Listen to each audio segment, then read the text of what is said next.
Beberapa hari yang lalu Ustaz ada posting tentang seorang pemuda Mesir yang bisu, tidak boleh bercakap. Bila ditanya, dia hanya boleh memberi isyarat. Mulutnya memang keluar a a a a a a a a sambil memberi isyarat tangan. Tetapi pada masa yang sama, dia boleh membaca ayat-ayat Al-Quran dengan lancar. Allahu Akbar. Inilah dia mukjizat Al-Quran. Timbul pertanyaan, mengapa dia boleh hafal Al-Quran? Mengapa dia boleh baca Al-Quran padahal dia bisu?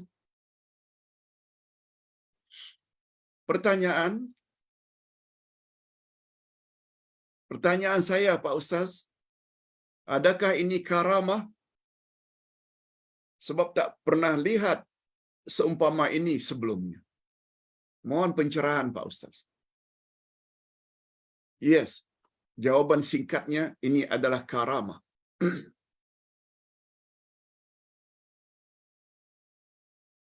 Ini adalah perkaraan luar biasa. Cuma ingat ya, dalam ilmu akidah, perkara luar biasa yang dipanggilkan dalam istilah Arab khawariqul adah. Khawariqul adah ini luar biasalah bahasa kita. Adah itu ada. Khawarik itu koyak. Yang mengoyakkan ada. Dengan kata lain, biasanya tak macam itu. Tapi terjadi. Nah, khawarikul adah ini, dia membawa makna, khawarikul adah membawa makna luar biasa, ada 3 jenis. Ada 3 jenis. Bila perkara luar biasa itu muncul daripada para nabi atau para rasul, itu namanya mukjizat. Nabi isyaratkan dengan tangannya ke arah bulan purnama. Bulan purnama terbelah 2. Itu namanya mukjizat. Balik dari peperangan, para sahabat ketiadaan air. Lalu Nabi minta bekas kosong. Lalu Nabi masukkan tangannya, keluar air dari ujung-ujung jari Nabi. Itu namanya mukjizat.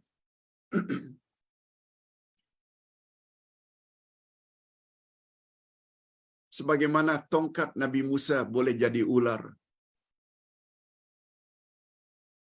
Sebagaimana Nabi Isa dapat hidupkan orang yang sudah mati. Okey, itu mukjizat.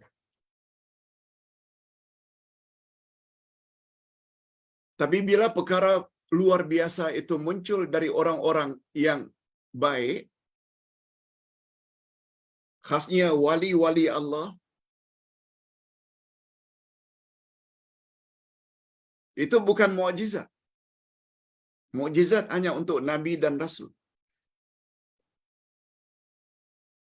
Bila perkara luar biasa itu muncul dari orang yang baik-baik, itu namanya karamah. Yang dalam bahasa Melayu disebut keramat. Keramat itu maknanya perkara luar biasa yang muncul dari orang-orang alim, orang-orang baik, dari wali-wali Allah. Itu namanya karamah. Dan bagi Ustaz, anak muda Mesir tadi yang tak dapat bercakap tapi boleh membaca Al-Quran, itu termasuk karamah. Dan ada satu lagi, perkara luar biasa yang muncul dari manusia. Tapi manusia jahat. Tak kira dia orang kafir ke atau orang Islam. Lalu dia dapat buat perkara luar biasa. Itu namanya sihir. Kita dah belajar dah. dalam buku Akidah 2 bab sihir. Perkara luar biasa yang dilakukan oleh seseorang dengan bantuan syaitan.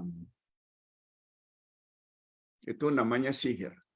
Dan sihir adalah dosa besar. Sihir adalah syirik. Na'udzubillahi min dzalik. Okey, itu penjelasan Ustaz tentang soalan yang pertama. Soalan yang kedua. Ini soalan yang terakhir. Hadirin dan hadirat rahimakumullah. Pertanyaan ini biasa kita dengar.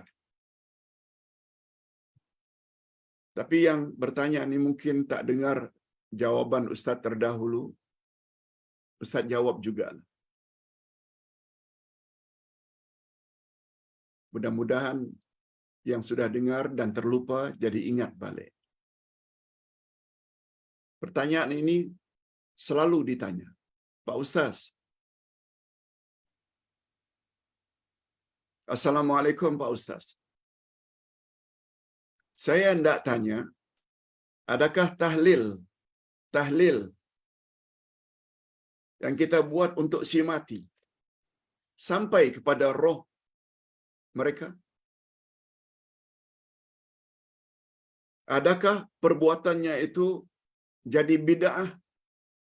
Mohon penjelasan Pak Ustaz.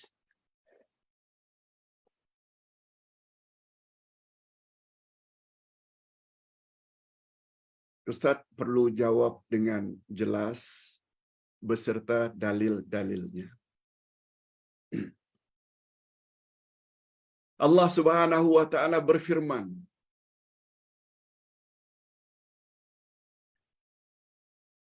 di dalam surat An-Najmi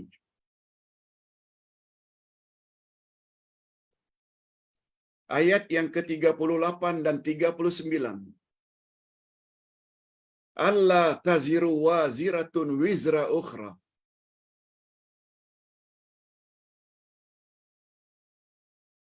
Seseorang yang berdosa tidak akan memikul dosa orang lain.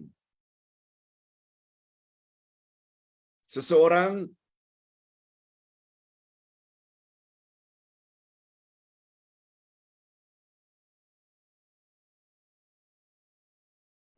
yang berdosa tidak akan memikul dosa orang yang lain.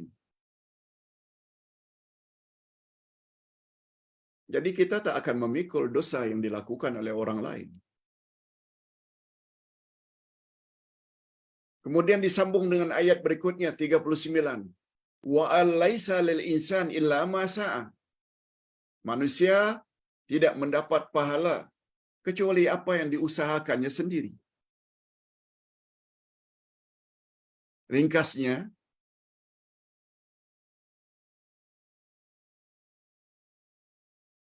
dosa yang dilakukan oleh seseorang, orang itu yang tanggung. Dia tidak akan menanggung dosa orang lain. Begitu juga sebaliknya. Ingin mendapat fadilat, ganjaran, pahala, kita kena buat sendiri. Bukan suruh orang lain buat. Ingin mendapat pahala, ganjaran besar terhadap bacaan ayat-ayat Al-Quran. Bacalah ayat Quran selagi hayat di kandung badan. Ingin mendapat ganjaran yang besar terhadap tahlil. Tahlil sebenarnya adalah istilah untuk zikir la ilaha illallah. Itu makna asalnya. Sebagaimana takbir, Allahu Akbar, tasbih, subhanallah, tahmid, alhamdulillah, hauqalah, la hawla wa la quwata illa billah, basmalah, bismillahirrahmanirrahim.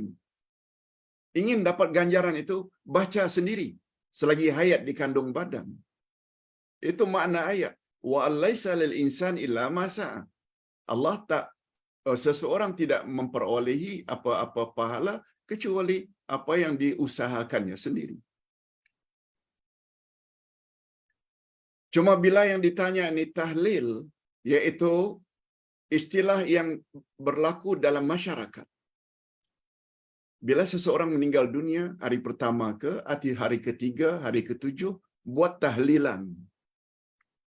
Iaitu buat kenduri kendara. Panggil ramai orang untuk membaca La ilaha illallah sekian ratus kali. Baca surat Yasin, baca surat ini dan itu. Lalu si imam pun menghadiahkan apa yang dibaca itu kepada si mati. Itu dalam masyarakat selalu digunakan istilah tahlil. Tahlilan. Sebenarnya hadirin dan hadirat, bila kita lihat dari sunnah Nabi, Nabi tak pernah suruh itu. Allah Subhanahu Wa Taala kata, manusia tak memperolehi apa-apa kecuali apa yang diusahakannya sendiri.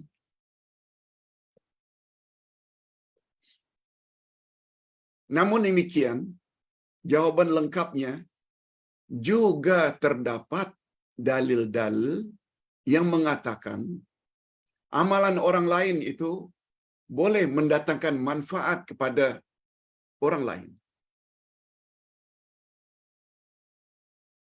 Apa dia contoh, Pak Ustaz? Nabi pernah dengar seorang sahabat menyebut Syobroma ketika dia berniat haji. Labbaik Allahumma labbaik, labbaika li Syobroma. Kata Nabi, siapa Syobroma? Dia adalah saudara saya, ya Rasulullah. Dia telah meninggal dunia. Saya ingin haji bagi pihak dia. Oh, begitu, kata Nabi. Dan Nabi tidak larang. Maka muncullah istilah badal haji. Buat haji gantian untuk orang yang sudah meninggal dunia. Sehingga ada istilah badal umrah. Buat umrah untuk seseorang.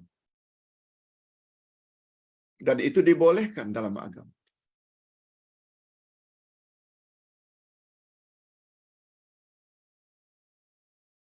Seperti seorang anak gadis datang pada Rasul bertanya, "Ya Rasulullah, ibu saya meninggal dunia. Sebelum dia meninggal, dia tidak dapat berkata-kata. Tapi saya yakin, kalau dia boleh berkata-kata sebelum meninggal, dia akan minta agar saya sedekahkan sesuatu untuk dia. Kalau saya bersedekah, dia dapat tak ganjarannya, ya Rasulullah?" Nabi jawab, "Bersedekahlah nak. Ibumu akan dapat ganjaran sedekahmu dan kamu juga akan dapat pahala ganjaran sedekah." Nah, ini dalam bab anak. Sebab Nabi SAW bersabda, "Inna waladahu min sa'yi." Anak adalah usahanya. Maksudnya, anak adalah usaha ibu bapa. Laki-laki wanita berkenalan dulu, kemudian akhirnya kawin, akhirnya bercampur dan dapat anak, lalu anak tersebut diberi makan, minum, pakaian, tempat, pendidikan. Betul tak anak itu adalah hasil usaha si ibu dan si bapa? Oleh sebab itu, apa saja amalan anak, amal-amal saleh, diterima oleh ibu bapa sebagaimana sabda Nabi, hadis sahih riwayat Imam Muslim. "Idza mata banu Adam inqata'a amalahu illa min thalath." Bila mati anak cucu Adam, yaitu manusia, semuanya terputus kecuali 3. Sedekah jariah, ilmu yang dapat diambil manfaat, yang disebarkan. Dan yang ketiga, anak saleh yang mendoakan ibu bapanya. Yang ini terus menerus. Rumah anak yatim, masjid, surau yang kita bina. Selagi masjid surau tersebut aktif dengan salat berjamaah dan majlis ilmu, kita yang menyumbang, terus akan dapat ganjaran. Itu namanya sedekah jariah. Ilmu yang dapat dimanfaatkan, lalu disampaikan, lalu ditulis jadi buku. Selagi buku itu diamalkan oleh orang lain, yang punya ilmu layak mendapat ganjaran. Sebagaimana sabda Nabi, apabila kamu memberi hidayah pada seseorang, menjelaskan ilmu, lalu orang yang kau jelaskan itu ikuti, kamu yang menyampaikan ilmu dapat ganjaran sama dengan ganjaran orang yang melaksanakan suruhanmu itu dengan tidak dikurangi sedikit pun. Itu kalau seorang dua. Macam mana kalau 10,000? Macam mana kalau ratusan ribu orang yang ikut ajaran kebenaran yang kita sampaikan? Kita juga akan dapat ganjaran. Lagi-lagi anak saleh. Anak saleh, sebab Nabi SAW sebut, waladun salihun, anak yang melakukan amal saleh. Ini maknanya, kalau anak melakukan kejahatan, ibu bapa tak terima. Ibu bapa tidak akan dibebankan dengan dosa. Apalagi selama hayatnya cukup bimbingannya. Tapi jadinya lain setelah mereka meninggal dunia. Kejahatan anak tersebut tidak akan ditanggung oleh ibu bapa. Hadirin dan hadirat rahimakumullah. Hakikat ini dikuatkan lagi oleh Allah Subhanahu wa taala di dalam ayat 21 dari surat At-Tur, surah sebelumnya. Coba dengar apa kata Allah. Ibu bapa, orang tua akan dapat nikmat berkat iman dan amal saleh anak-anaknya. Ayat 21 dari surat At-Tur. Coba dengar baik-baik. وَالَّذِينَ آمَنُوا وَاتَّبَعَتْهُمْ ذُرِّيَّتُهُمْ بِإِيمَانٍ وَأَلْحَقْنَا بِهِمْ ذُرِّيَّتَهُمْ وَمَا أَلَتْنَاهُمْ مِنْ عَمَلِهِمْ مِنْ شَيْءٍ كُلُّ أَمْرٍ بِمَا كَسَبَ رَهِينٌ. Surat At-Tur ayat 21. Apa kata Allah? Dan orang-orang yang beriman dan anak cucu mereka mengikuti mereka dalam keimanan. Kita suami istri beriman. Anak-anak yang kita bimbing juga beriman. Dia ikut beriman macam kita beriman. Apa kata Allah? Kami hubungkan anak-anak mereka dengan mereka. Kami hubungkan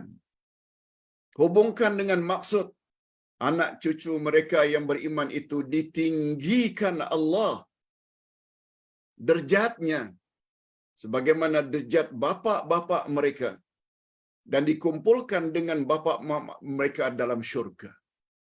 Allahu Akbar. Lihat tu kelebihan bila kita ajar anak kita ilmu-ilmu agama. Akidah yang betul, cara ibadat yang betul, akhlak yang betul. Kita bimbing. Setelah kita meninggal dunia, ibu bapa, anak-anak pun teruskan beriman dan beramal saleh sebagaimana yang kita bimbing. Ibu bapa nanti akan diberi oleh Allah qurrata ayun, rasa senang hati, rasa nyaman, karena Allah akan masukkan anak cucu cicit mereka bersama-sama dalam syurga. Walau, kata ulama tafsir, walau amal-amal anak-anak dan cucu cicit itu tidak sesempurna ibu bapa mereka. Kita kena belajar sempurna. Anak kita bimbing beriman, beramal, beribadat. Walau derajat keimanan dan amal saleh yang mereka lakukan tidak sama, tidak sebanyak yang dilakukan oleh ibu bapa. Tetap untuk menghibur ibu bapa seperti itu, Allah akan masukkan zuriat mereka sama-sama dalam syurga yang sama di akhirat nanti. Allah tinggikan derajat mereka. Kita tak nafikan. Jadi dua ayat ini tidak bercanggah. Dia saling menjelaskan. Kita berdoa mudah-mudahan kita termasuk ke dalam golongan ini. Amin, amin ya rabbal alamin. Demikian penjelasan Ustaz. Kita akhiri dengan doa. Alhamdulillahirabbil alamin wassalatu wassalamu ala asyrafil anbiya'i wal mursalin wa ala alihi wa sahbihi ajma'in. Rabbana zidna ilman nafi'a wa rizqan thayyiba wa amalan mutaqabbala. Ya Allah, kurniakanlah kepada kami ilmu yang bermanfaat. Kurniakanlah kepada kami rezeki yang baik-baik, halal lagi diberkati, dan terimalah segala amal saleh kami. Ya Allah, pada hari ini kami telah belajar tentang 4 jenis manusia bila ditimpa ujian atau musibah. Lindungilah kami, ya Allah, dari kalangan golongan orang-orang zalimin yang selalu merungut dan merasa tidak puas hati bila mendapat ujian. Tetapi sebaliknya, masukkanlah kami, ya Allah, ke dalam salah satu dari 3 golongan lainnya. Sama ada as-sabirin, ar-radin, asy-syakirin. Dan kalau boleh, ya Allah, masukkanlah kami ke dalam golongan yang paling tinggi, yaitu asy-syakirin, yang senantiasa sabar, reda, dan bersyukur terhadap apa sahaja ujian yang Engkau telah timpakan ke atas kami. Sebab kami tahu di balik ujian tersebut banyak kelebihan. Oleh sebab itu, bagi orang-orang yang faham dari kalangan sahabat, bila ditimpa musibah, mereka ucap Alhamdulillah sampai 4 kali. Rabbana atina fid dunya hasanah, wa fil akhirati hasanah wa qina azabannar. Ya Allah, masukkanlah kami ke dalam golongan orang-orang yang beriman lagi beramal saleh serta mendidik zuriat, anak dan cucu agar juga beriman dan beramal saleh, sehingga kami layak pada hari kiamat nanti masuk syurga bersama mereka. Walaupun keimanan dan amal saleh mereka tidak setara dengan iman dan amal saleh yang kami sebagai ibu bapa lakukan. Wa sallallahu ala nabiyyina Muhammad wa ala alihi wa sahbihi ajma'in. Subhana rabbika rabbil izzati amma yasifun. Wa salamun alal mursalin. Walhamdulillah rabbil alamin. Subhanakallahumma wa bihamdik. Asyhadu an la ilaha illa anta astaghfiruka wa atubu ilaik. Wassalamualaikum warahmatullahi wabarakatuh.